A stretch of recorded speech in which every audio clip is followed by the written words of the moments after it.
internacional, né? Como é um país que vinha com altivez e agora pode começar a ficar subalterno aos Estados Unidos, mais Eu uma acabei de me vez. referir a isso. Os exemplos de Cuba, China, Israel são exemplos, né? Ele bate continência para a bandeira americana, né? Se elegeu de uma maneira similar a que Trump, né? Se elegeu lá nos Estados Unidos, né? Conduz os seus atos já agora, né, como eleito, né, da mesma maneira como Trump. Então o modelo vai ser o modelo mesmo de subordinação aos Estados Unidos, né, e de afronta a parceiros, até na área comercial, influenciado por questões ideológicas, né? Então isso de fato é muito grave. Mas antes de outras considerações, o fato da semana aí foi a indicação, o convite a Sérgio Moro para assumir, né, um super ministério. Um ministério que vai juntar a Justiça, o Ministério da Justiça com o Ministério da Segurança Pública, né? Então, o senhor Moro vai ganhar superpoderes. Uma primeira, obviamente, alguém que aceita um cargo de ministério, ou seja, de primeiro escalão, num governo eleito, né, porque concorda com as linhas mestras desse governo. Então, Moro, ao aceitar o cargo de ministro da Justiça, ele está dizendo que aplaude o fascismo, aplaude a repressão indiscriminada sobre movimentos sociais, aplaude a prática de ilegalidades aquelas mesmas que ele praticava, né, à frente da Lava Jato, né? Então Sérgio Moro aderiu dessa feita, formalmente aderiu ao fascismo, né? Então ele vai ser o pilar do fascismo, né, do governo fascista aqui no Brasil. É este o encargo que lhe foi colocado, né, sobre os ombros. Mas há uma série de outras questões, pessoal, que nós temos que nos debruçar sobre elas. A Lei Orgânica da Magistratura, se não me engano, o artigo 26, proíbe ao juiz a prática, né, de atuação político-partidária. Vamos lá. Moro até agora não se exonerou, né? E como juiz ele aceitou o cargo de ministro da Justiça. Do meu ponto de vista, isso já configura uma ilegalidade. Embora, em se tratando de Sérgio Moro, isso não é novidade nenhuma. Sérgio Moro sempre atuou, né, pelo menos à frente da chamada Operação Lava Jato, à margem da lei.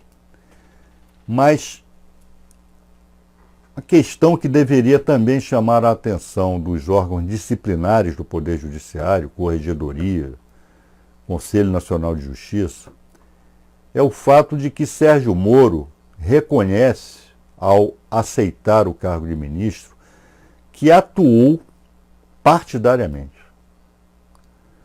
O Mourão, aquele a quem o Ciro Gomes, numa feliz expressão, chamou de jumento de carga, que é o vice-presidente eleito, disse que Sérgio Moro foi sondado antes do primeiro turno.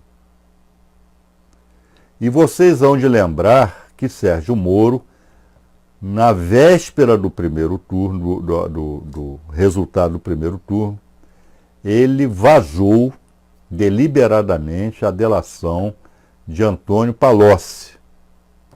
Ou seja, Sérgio Moro tentou e conseguiu interferir no processo eleitoral. E esse Ministério da Justiça, ao que tudo indica, é recompensa para ele.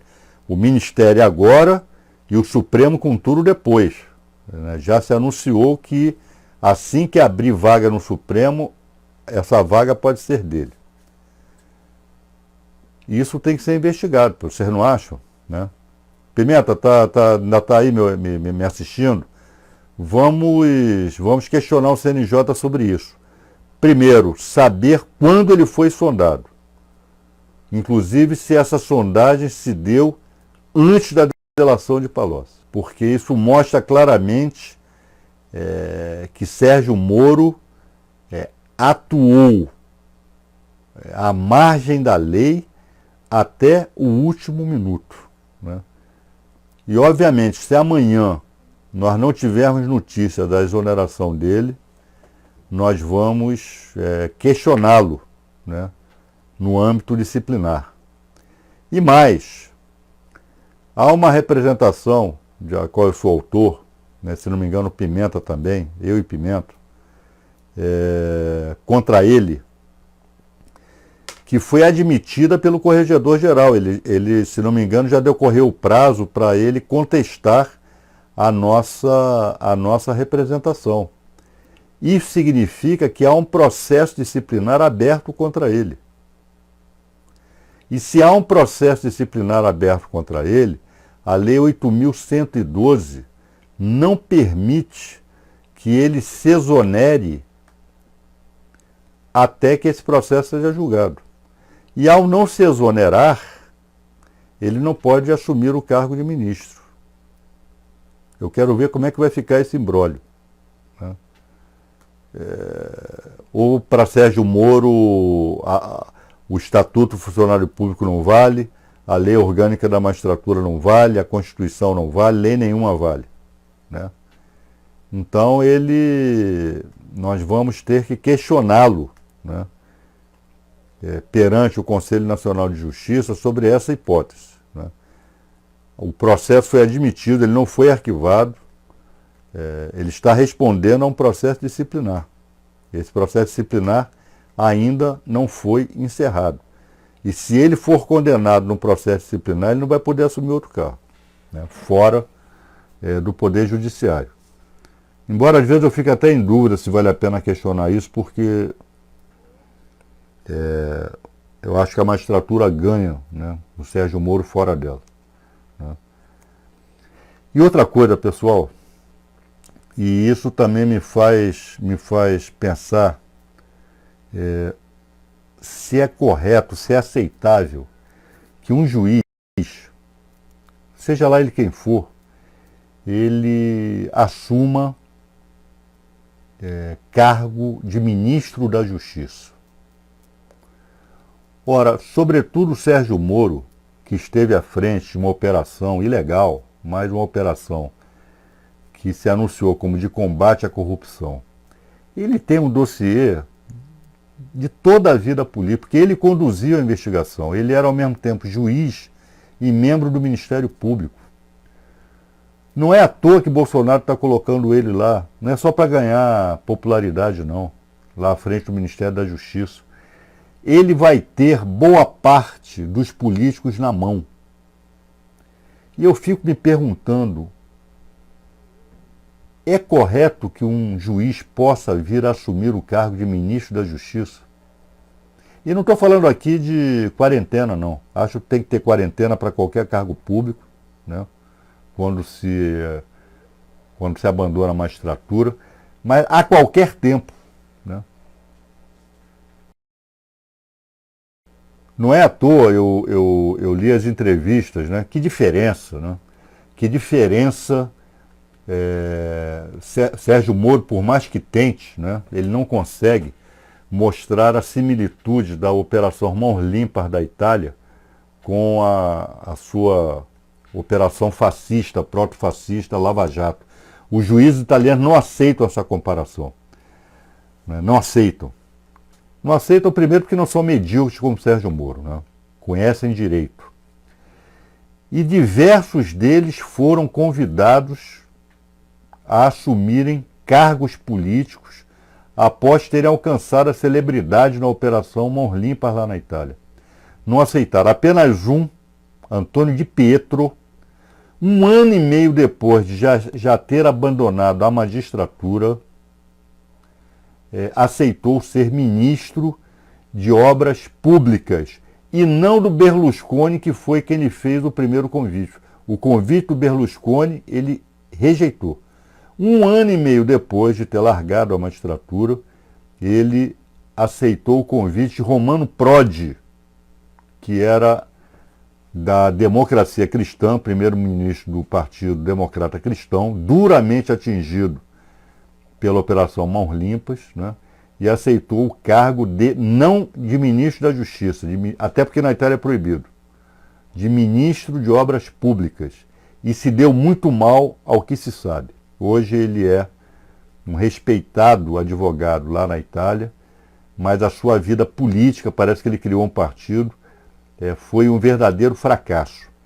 E mais, o fato de ter comandado a Lava Jato, que se anunciou como de combate à corrupção, por si só não transforma Sérgio Moro à frente do Ministério da Justiça como um grande expert em combate à corrupção. Como dizem os juízes da Operação Mãos Limpas, dizem isso com tristeza, dizem isso no balanço amargo. Só o direito penal não resolve o problema da corrupção, né? Mas Sérgio Moro, ambicioso, sem escrúpulos, né? Agindo, né, nos moldes em que o jagunço age, né? Como é que o jagunço age? Ele recebe uma incumbência para fazer justiça com as próprias mãos.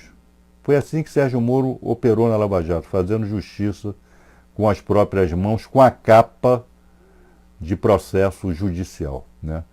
Tudo indica que vai se dar muito mal como ministro da Justiça. Ele não está à altura, né? Já que a vida para ele se resolve mandando prender, arrebentar e prender, né? Prendo e arrebento. A vida não se resolve com essas medidas, né? Que na política são superficiais, não vão ao âmago do problema. Sérgio Moro tem tudo para ser o ministro da Justiça fracassado, né? E levando ao fracasso o seu chefe, o chefe que o contratou, né? Então vamos ver aí, quando esse indivíduo tomar posse, como é que ele vai agir à frente do Ministério da Justiça. Infelizmente, né, ele que se diz inspirado esse cargo de ministro da Justiça e não teria operado à margem da lei na Operação Lava Jato.